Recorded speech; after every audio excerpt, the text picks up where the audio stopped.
Women in Aviation, History Writing by Patricia and Frederick McKissack. American aviation was from its very beginnings marred with sexist and racist assumptions.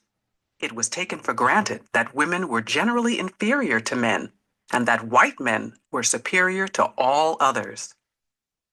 Flying, it was said, required a level of skill and courage that women and blacks lacked.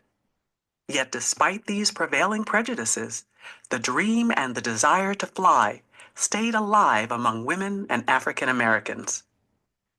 The story of women in aviation actually goes back to the time of the hot air balloons. A number of women in Europe and America gained fame for their skill and daring. Sophie Blanchard made her first solo balloon flight in 1805.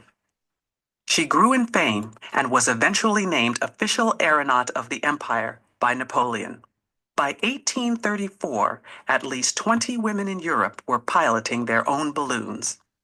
Though she did not fly, Catherine Wright was a major supporter of her brother's efforts.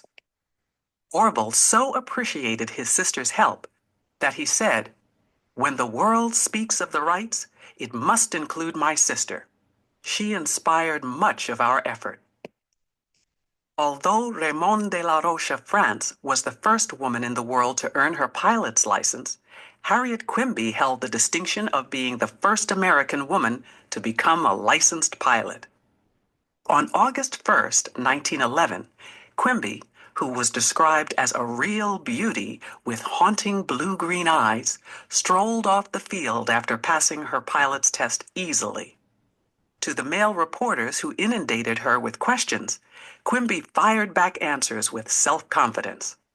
Walking past a group of women who had come to witness the historic event, Quimby was overheard to quip with a smile and a wink, "Flying is easier than voting." The women's suffrage amendment wasn't passed until 1920. As difficult as it was for women to become pilots in significant numbers, it was doubly hard for African Americans, especially black women. That's why Bessie Coleman, the first African American to earn her pilot's license, is such an exciting and important figure in aviation. Bessie Coleman was born in 1893 in Atlanta, Texas, the 12th of 13 children. Her mother, who had been a slave, valued education and encouraged all of her children to attend school in order to better themselves. The encouragement paid off because Coleman graduated from high school, a feat not too many black women were able to accomplish in the early 1900s. Bessie Coleman refused to accept the limitations others tried to place on her. She attended an Oklahoma college for one semester, but ran out of money.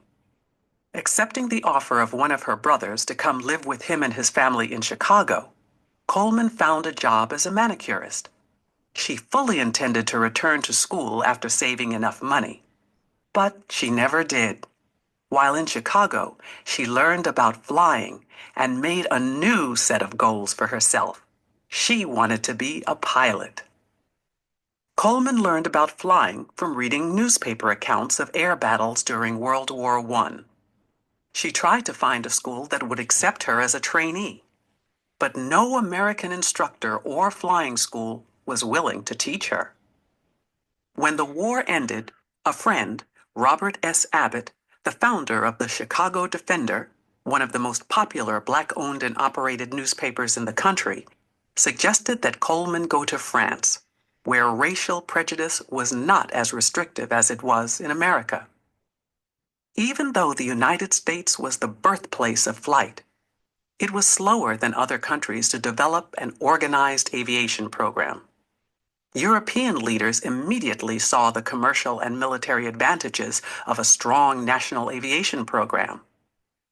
Bessie knew from her reading that both French and German aircraft were among the best in the world.